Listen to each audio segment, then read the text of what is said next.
Hi guys, it's Steph from IDRIVEACLASSIC, and I'm so sorry, but today's video begins with a very small confession. I was so excited to take this Mark III Ford Escort out today that I accidentally forgot to record my intro video. So hopefully with no impact to the rest of the video, I'm going to tell you exactly what I filmed today, and I hope you like it just as much as I did.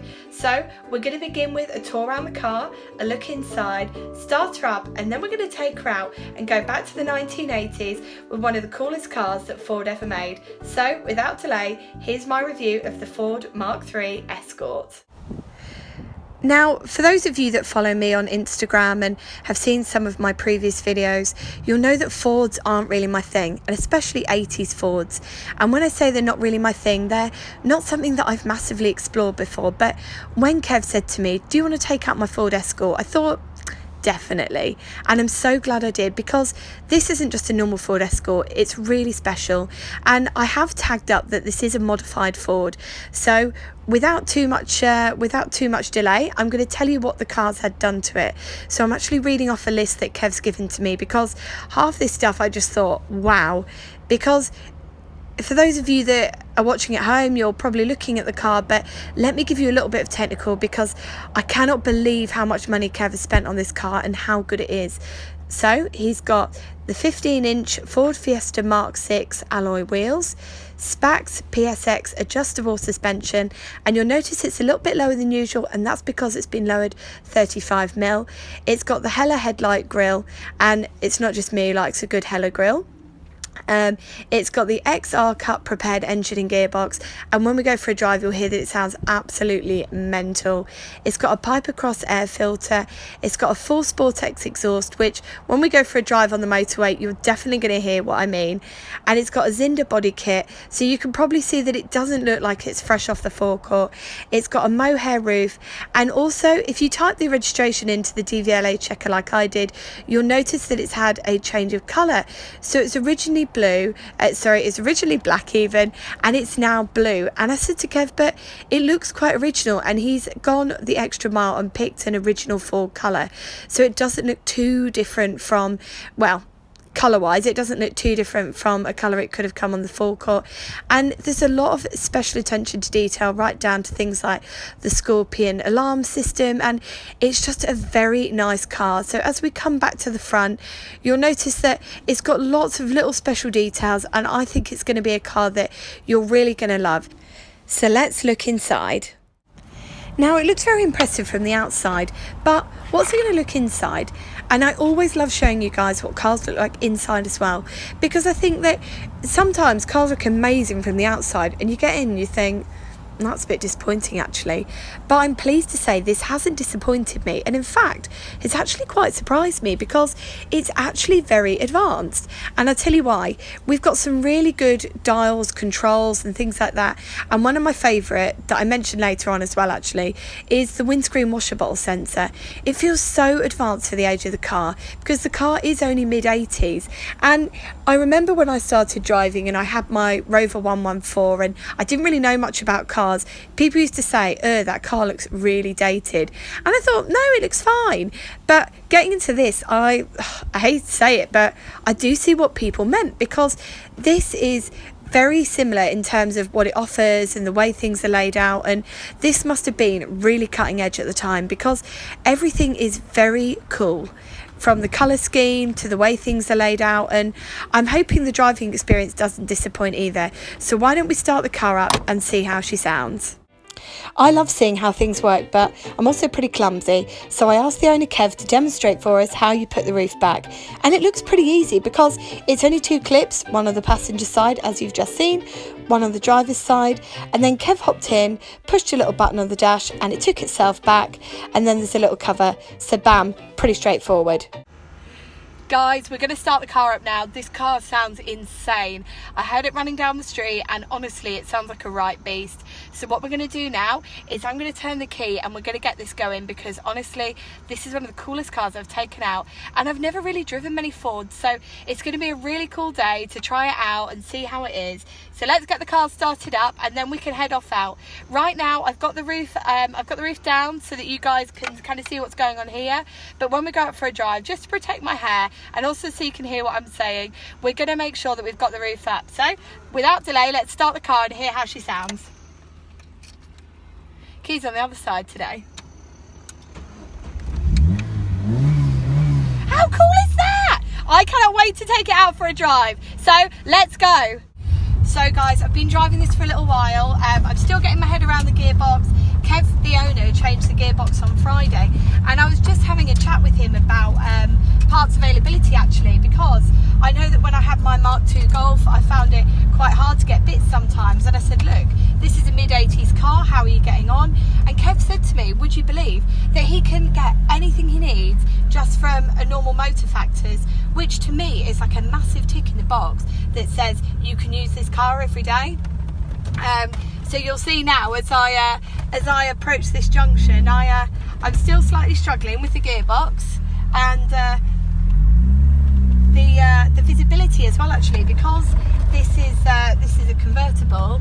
I'm slightly struggling with kind of seeing my way around, but as I drive it, I'm really getting into it. It's got a lovely chunky steering wheel, and you may notice that we're bouncing around a little, but don't worry about that. The suspension has been set up for kind of racetrack spec, and Kev said to me, oh, I should have softened it off the road, blah. And I said, no, it's fine, because when I test your car, I want to see how it actually is.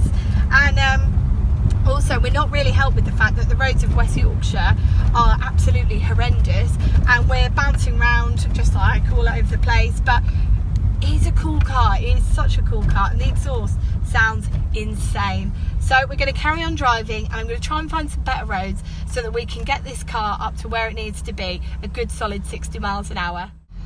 One of the things that struck me straight away about this car is that, sorry, I've got someone trying to cut me up, is that the steering is so light. And I had a chat with Kev, and I said, I'll be honest with you, I expected it to be really heavy and really clunky, and it's very responsive as well, which I totally didn't expect.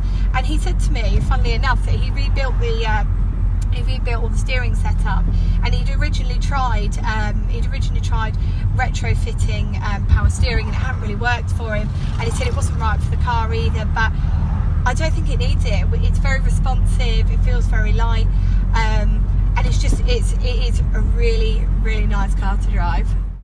One of the things that I was talking to Kev, and one of the things that I think is really interesting is I was saying this is really advanced, and it sounds so silly, and it's very typically me, very typically geeky, is that it has a little light on the dash to tell you when you're about to run out of washer fluid. And if you think for the mid-80s, that's amazing. I wish my car had that on. Anyway, we're going to head off, we're going to hit the motorway, and I'm going to put my foot down, and we're going to see what this car can really do. Hit the motorway, and this is one of the most comfortable motorway drives I've had in a while, but it's quite loud. Not that I mind that, because obviously my day-to-day car is also very loud, so I'm very used to it. But this car is every little bit of cool that you can imagine, and I hope that when you're watching this video at home that you can feel how cool this car really is, because not only does it tick the box, it's a retro Ford, not only does it tick the box, it's an iconic model, it's an Escort, but it's also a convertible as well. And I was chatting to Kev, who owns the car, and I was saying, well, who was this aimed at? And he said, well, obviously wasn't a family man, because he said he got 2 seats, well, 2 proper seats anyway. You probably could chuck a kid in the back, but it's not very comfortable. It was more aimed at your yuppie, your well-to-do people. I mean, we don't tend to talk about yuppies anymore, and for those of you that are a little bit younger tuning in, it's kind of, how can I compare it? It's kind of the made in Chelsea's of the 1980s, essentially. The big mobile phones, the white jeans.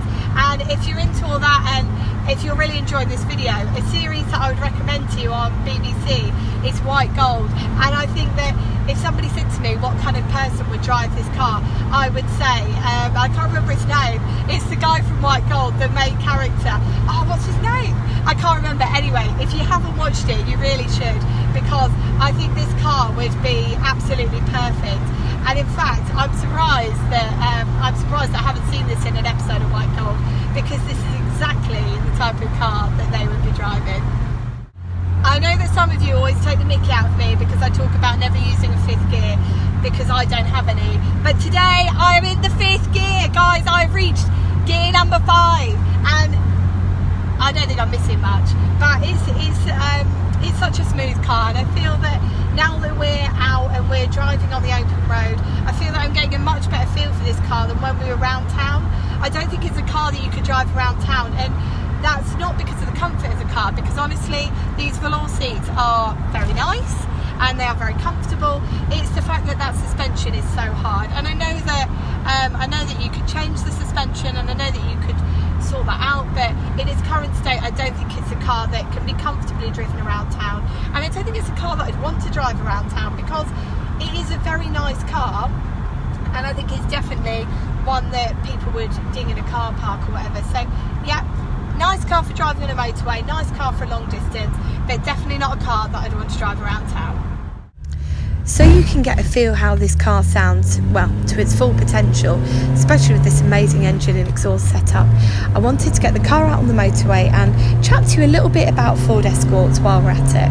So for those of you who didn't know, the Ford Escort is one of the most iconic Fords ever made, and it was made from 1968 to 2004, and that is a long time for, you know, for a car to be running, because when you think about it, there's a lot of brands now that are bringing car names back, like the Panda, and you know, the Beetle got brought back and badged up as something completely different, but it's one of those cars that most people know somebody who had a Ford Escort at some point, whether it's a Mark 1, a Mark 2 or a Mark 3.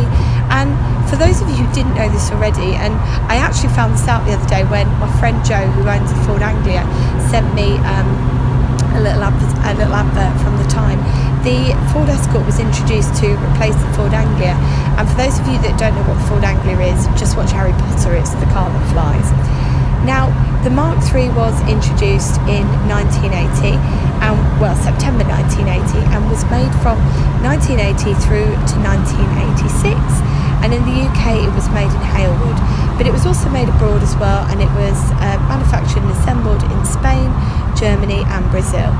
And for those of you who like a bit of choice and a few options, you could have gone for a 3-door or a 5-door hatchback or an estate, a 2-door cabriolet, which is the same as this one, a 3-door van, and it kind of saw some massive changes. So they went with the strapline, simple is efficient, and as I've already mentioned, it had the front wheel drive and it had the hatchback body, and that was a completely new facelift, a new way of thinking for the Escort. So it was a very big step up for the Mark II. And I know that I keep talking about this little light that's coming on to tell me that the windscreen washer fluid is low, but I found out when doing a bit of research when I got home, all the models except the base model, and it's always the base model that misses out, it's the same on the Metro, all of them were fitted with check lights for some really interesting stuff. So low fuel, low oil, low coolant, low screen wash, my favourite, and worn out brake pads as well. And that's quite a big step up, and it was quite advanced for the time. I've kind of already worked out myself by, you know, looking at cars that were made in the 90s and stuff. And you may have already watched it, but I did a review of a Ford Mondeo, and it's kind of a bit disappointing on the Ford front, really, because this was so especially advanced at the time that it feels like, when, you know, looking back now in retrospect to the Mondeo footage, that the Mondeo wasn't the biggest step forward in the world. And for those of you who are wondering, you know, when this sat on the forecourt, what was it competing with? It was competing with the Honda Civic and the Volkswagen Golf. And I'm sorry for anybody out there who really loves the Volkswagen Golf, but after driving this and driving my very miserable Mark II Golf, I can put my hand on my heart and say that if it had been at the time and I would have had a choice between this or the Golf, I think I would have picked this. Not only for the fact that it's quite advanced, but it's a lot nicer to drive, and your visibility in terms of what's in front of you is a lot better, and your seating position is better. And you know what? This is a car that truly deserves every bit of praise it gets. Guys, you've probably spotted Jill, which means it's time for me to go home and say goodbye to this beautiful Ford Escort. I've had such a laugh today and it's been so much fun driving around West Yorkshire and hitting the motorway, and I'm really grateful to the owner because he's really let me drive it like it was my own. Now, I hope you've enjoyed this video as much as I've enjoyed making it, so hit like if you've enjoyed it. Any comments you've got about the car or the channel, leave them in the comment section below, and don't forget to hit subscribe and hit the bell as well, because new classic car videos go up every Wednesday and every Sunday. And until next time, take care and drive safely.